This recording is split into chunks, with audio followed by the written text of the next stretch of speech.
16.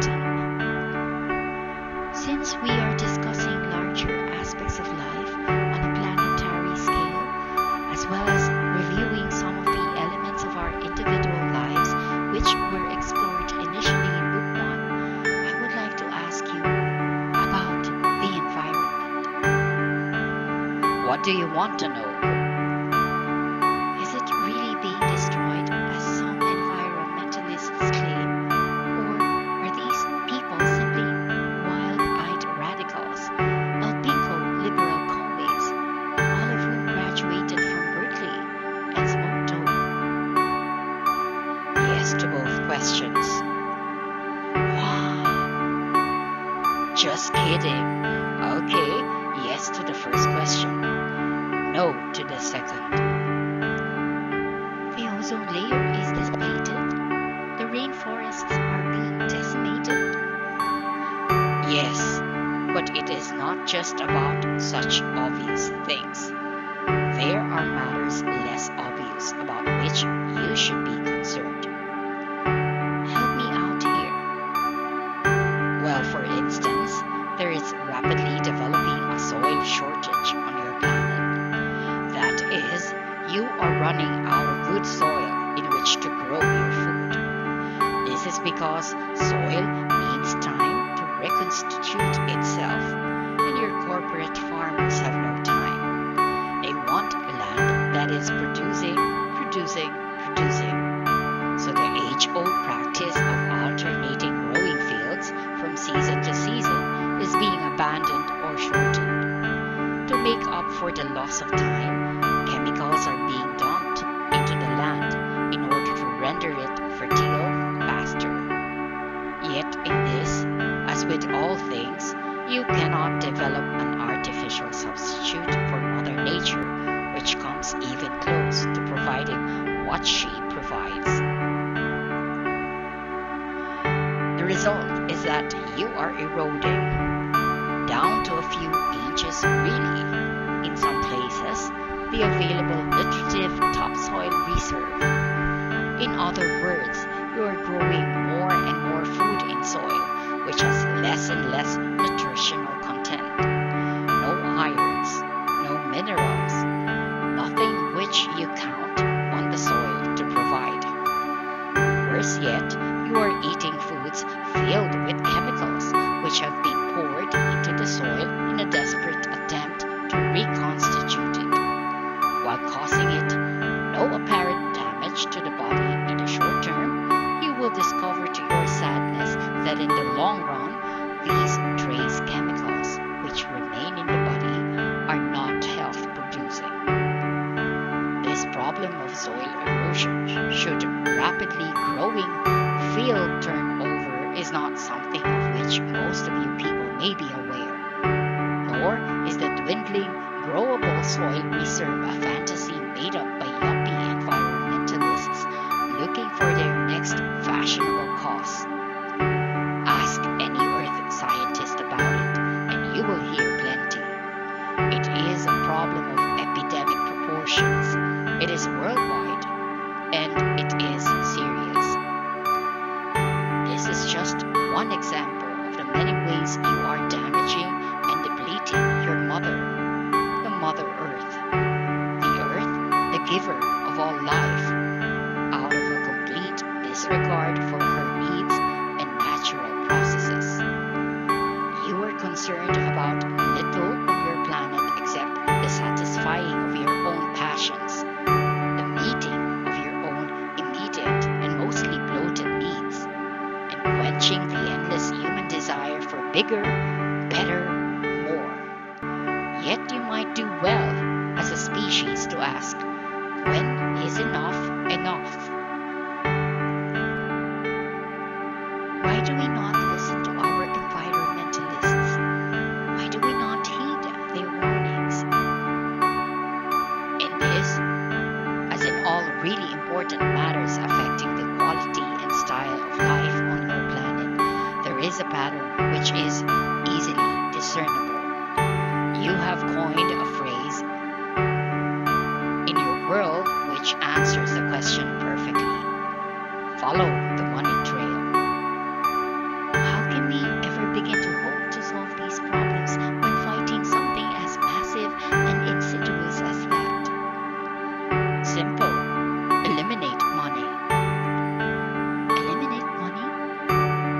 Yes, or at the very least, eliminate its invisibility. I don't understand.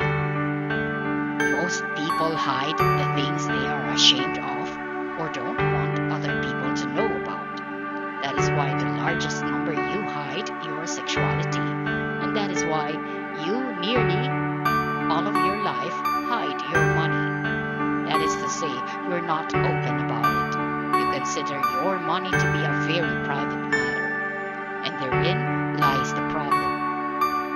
If everyone knew everything about everybody's situation, everybody's money situation, there would be an uprising in your country and on your planet, the likes of which you have never seen.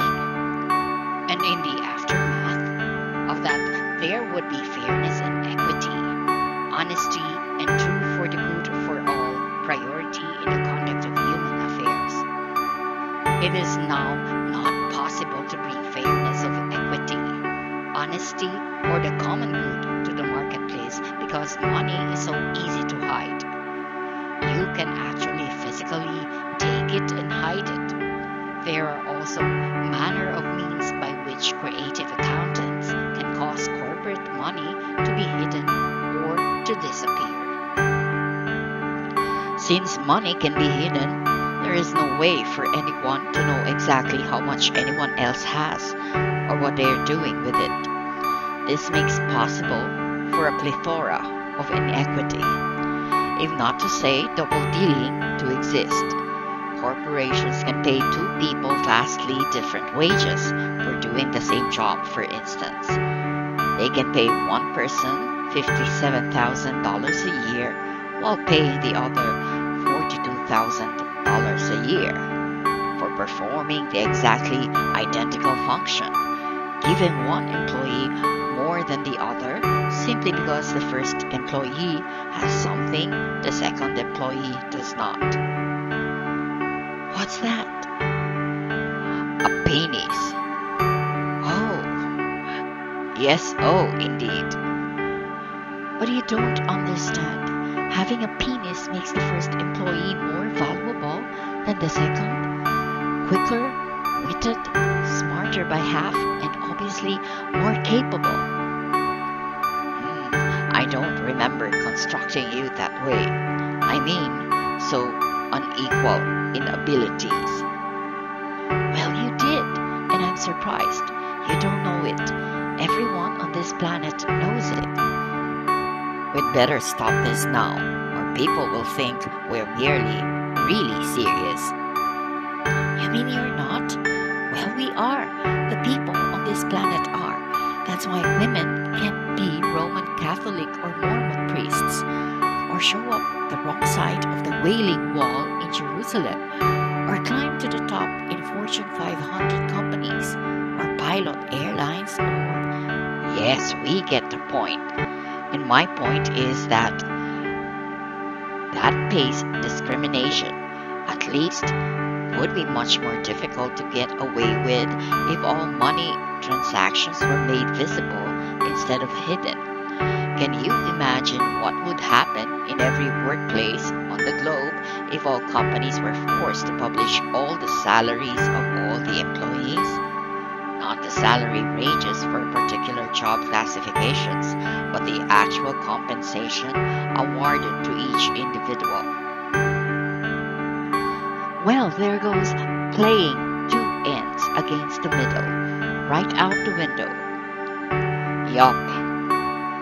And there goes what he doesn't know won't hurt him. Yup. And there goes, hey, if we can get her for a third less, why should we pay more? And there goes apple polishing and kissing up the boss and the inside track and the company politics and much, much more would disappear from the workplace and from the world through the simple expedient of uncovering the money trail.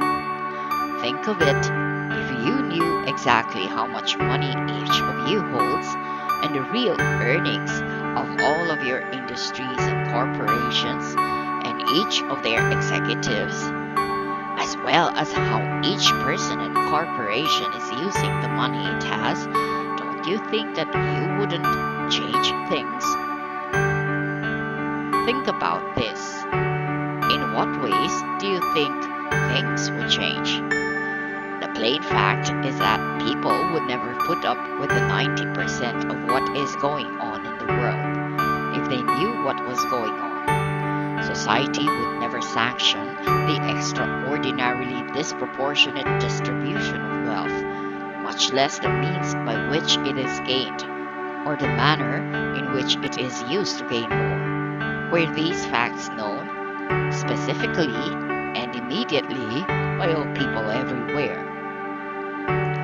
Nothing breeds appropriate behavior faster than the exposure to the light of public scrutiny. That is why your so-called sunshine laws have done so much good in clearing away some of the awful mess of your political and governance system. Public hearings and public accountability has gone far toward eliminating the kinds of backroom antics that went on in the 20s, 30s, 40s, and 50s in your town halls and school boards and political presumes, and national government as well. Now it is time to bring some sunshine to the way you deal with compensation for goods and services on your planet. What are you suggesting? This is not a suggestion, it is a dare.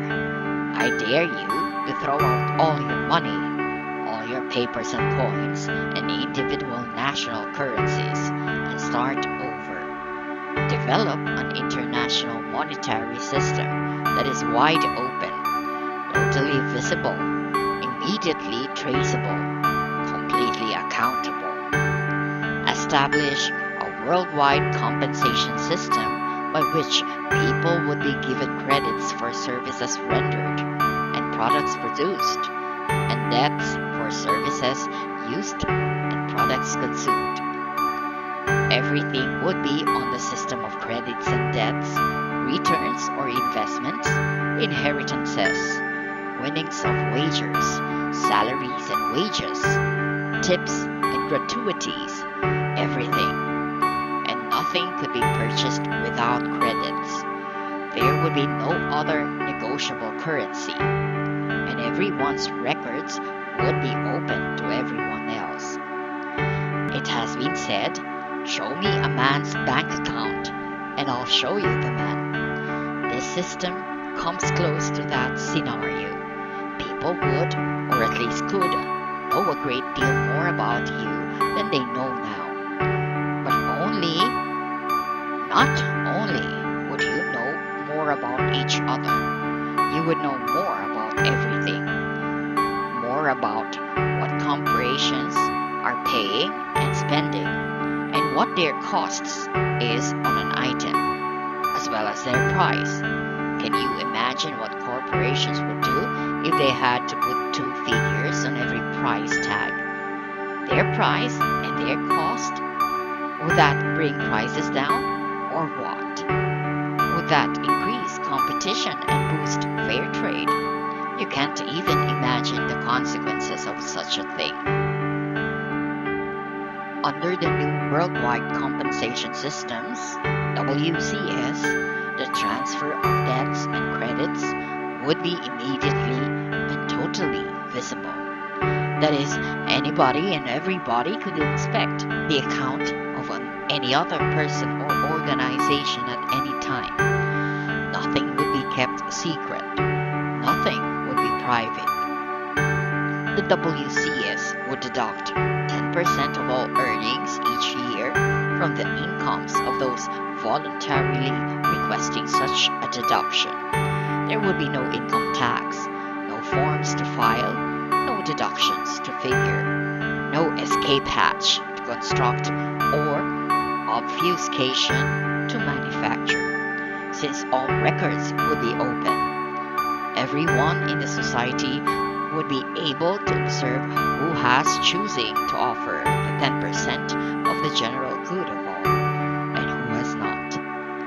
This voluntary deduction would go towards support of all the programs and services of the government is voted on by the people, the whole system would be all very simple, all very visible. The world would never agree to such a thing. Of course not. And do you know why? Because such a system would make it impossible for anyone to do anything they didn't want someone else to know about. Yet, why would you want to do something like that anyway? I'll tell you why. Because currently, you live with an interactive social system based on taking advantage, getting the edge, making the most, and the survival of the so-called fittest. When the chief aim and goal of your society, as it is in all truly enlightened societies, is the survival of all, the benefit equally of all, the providing of a good life for all, then your need for secrecy and quiet dealings and under-the-table maneuverings and money, which can be hidden, will disappear. Do you realize how much good old-fashioned corruption, to say nothing of lesser unfairnesses and inequities, would be eliminated through the implementation of such a system? The secret here, the watchword here, is visibility. Wow, what a concept, what an idea about absolute visibility in the conduct of our monetary affairs. I keep trying to find a reason why that would be wrong, why that would not be okay, but I can't find one. Of course you can't, because you've got nothing to hide.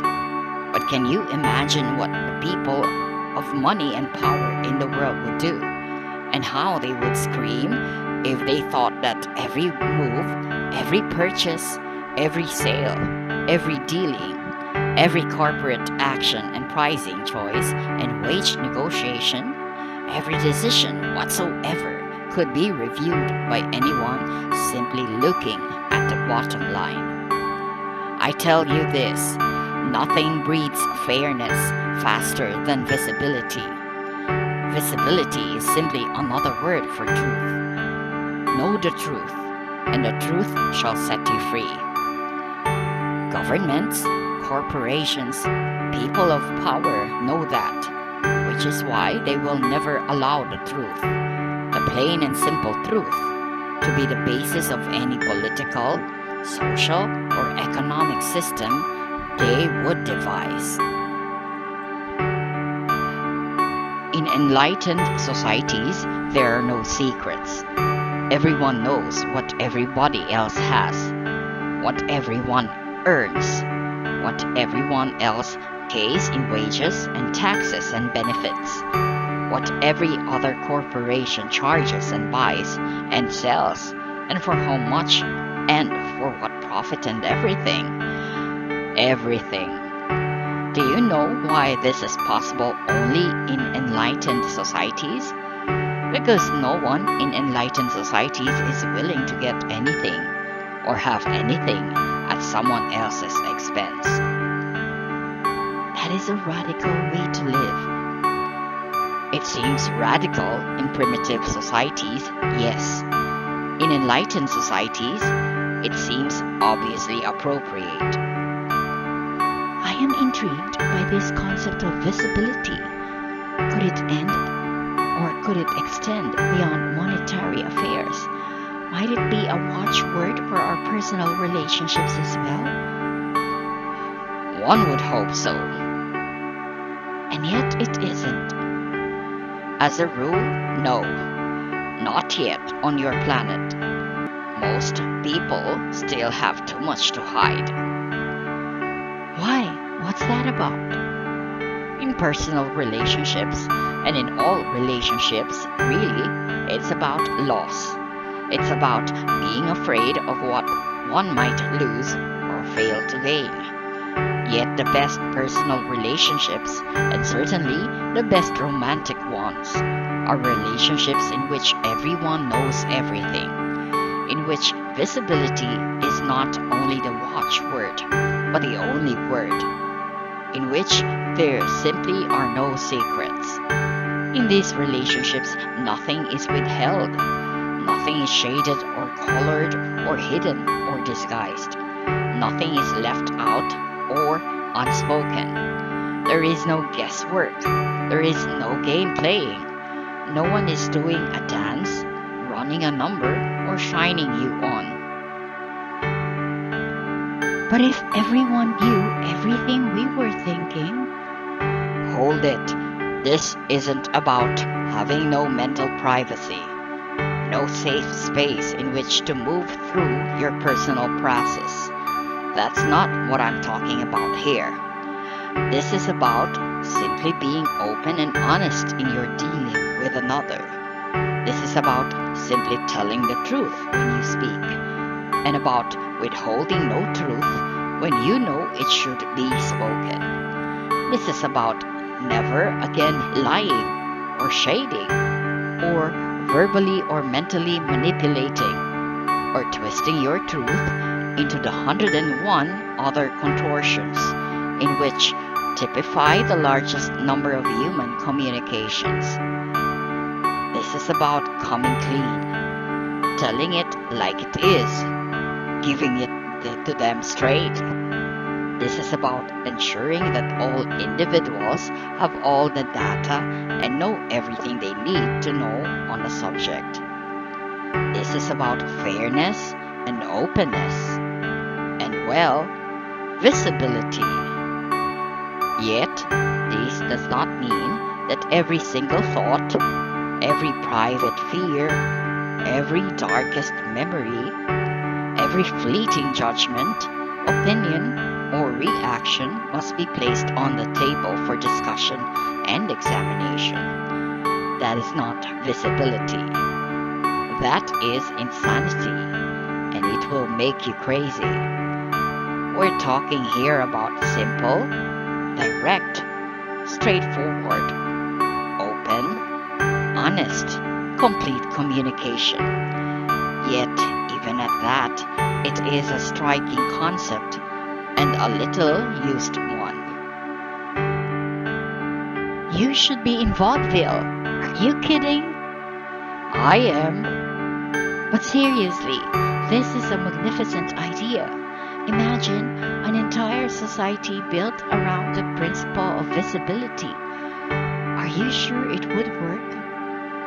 I'll tell you something. Half the world's ills would go away tomorrow.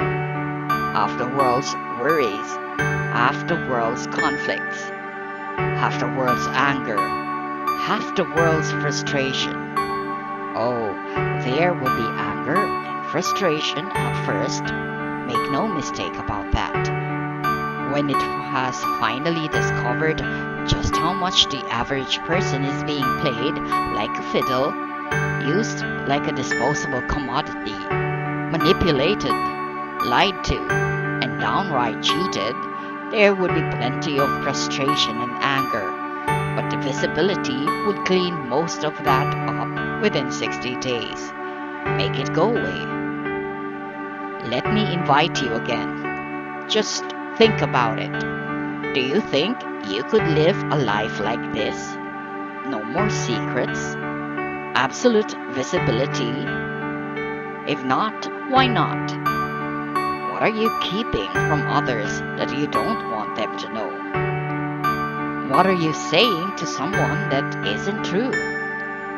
What are you not saying to someone that is? Has lying, by omission or commission, brought your world where you really want it to be? Has manipulation, or the marketplace of a particular situation, or simply of a person, through silence and secrecy, really benefited us? Is privacy and really what makes our government, corporate, and individual lives work?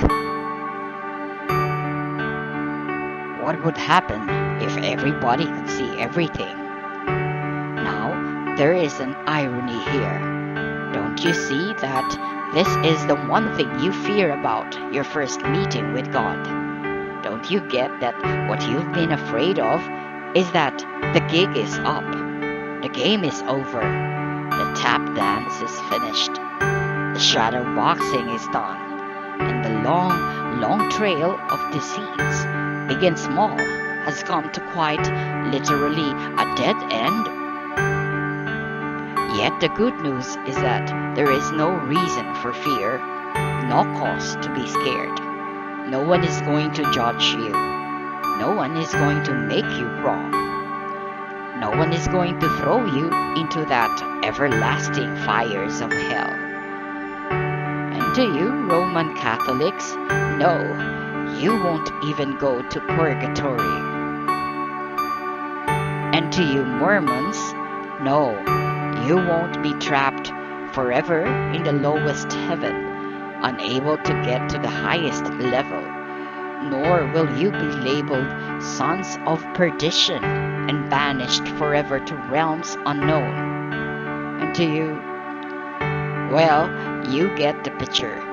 Each of you has constructed, within the framework of your own particular theology, some ideas, some concept of God's worst punishment. And I have to tell you this, because I see the fun you're having with the drama of it all. But well, just ain't no such thing. Perhaps when you lose the fear of having your life become totally visible at the moment of your death, you can get over the fear of having your life become totally visible while you are living it. On these few concepts, entire societies have been constructed. Enlightened societies. I haven't found any. I wasn't speaking of your planet. Oh, or even your solar system. Oh. But you don't have to leave the planet or even leave your house to begin experiencing what such new thought system would be like. Start in your own family, in your own home. If you own a business, start in your own company. Tell everyone in your firm exactly what you make, what the company is making and spending, and what each and every employee makes. You will shock the hell out of them. I mean that quite literally. You will shock the hell right out of them. If everyone who owned a company did this, work would no longer be a living hell for so many because a greater sense of equity, fair play, and appropriate compensation would automatically come to the workplace.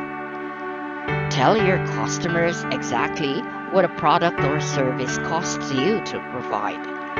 Put those two numbers on your price tag, your cost and your price. Can you still be proud of what you are asking? Do you encounter any fear that someone will think you are ripping them off? Should they know your cost-price ratio?